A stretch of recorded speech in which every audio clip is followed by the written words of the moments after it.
உலகில் சோகம், கோபம் மற்றும் விரக்தியை நீக்கும் சக்தி வாய்ந்த ஒரே உணர்வு அன்பு மட்டுமே. வருடங்கள் மாறுவதால் வாழ்க்கை மாறாது. விடாமுயற்சி இருந்தால் மட்டுமே வாழ்க்கை மாறும். வாழ்வின் நிலையாமையை சிந்திக்க தொடங்கிவிட்டால் கர்வம் காணாமல் போய்விடும். பொறுமை, சகிப்புத்தன்மை, இந்த இரண்டும் தெய்வீக குணங்கள். இதற்கு மிஞ்சிய நற்குணம் வேறில்லை. புத்தரிடம் கேட்கிறார்கள், ஆசைப்படுவதற்கும் நேசிப்பதற்கும் என்ன வித்தியாசம்? புத்தரின் பதில் மிகவும் எளிமையானது. ஒரு பூவை பிடித்திருந்தால் நீங்கள் அதை பறித்து விடுவீர்கள்.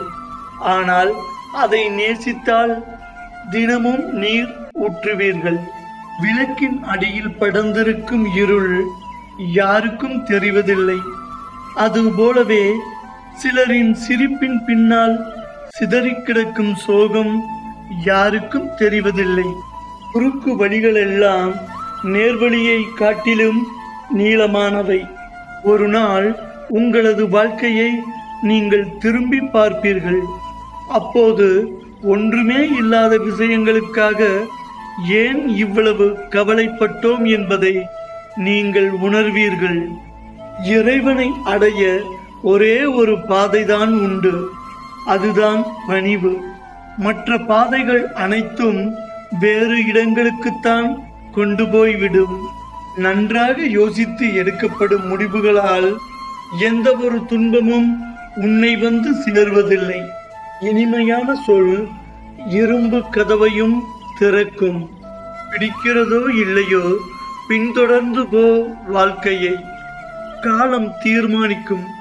உன் செயலுக்கு ஏற்றாற்போல் என்னென்ன உனக்கு கொடுக்க வேண்டும் என்று.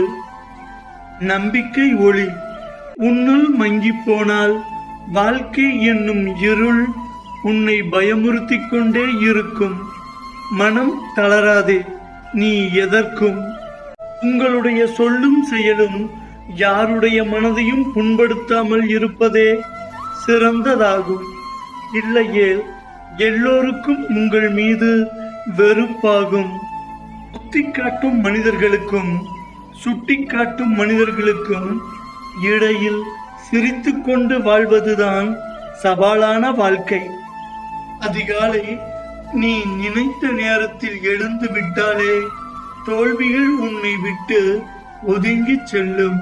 வாழ்க்கையில் கஷ்டங்கள் வலிமையானது. அதைவிட வலிமையானது உன் மீது நீ வைத்திருக்கும் நம்பிக்கை. ஒரு புத்திசாலியால் சாதிக்க முடியாததை சில நேரங்களில் ஒரு பொறுமைசாலி சாதித்து விடுகிறான். பிடித்தவர் என்பதற்காக பிழைகளை சுட்டிக்காட்ட தவறாதீர்கள். பிடிக்காதவர் என்பதற்காக நல்லவற்றை தவறாக பரப்பாதீர்கள். எவரையும் திருத்த நினைக்காதீர்கள், தோற்று விடுவீர்கள். காலம் அவர்களை திருத்திவிடும்.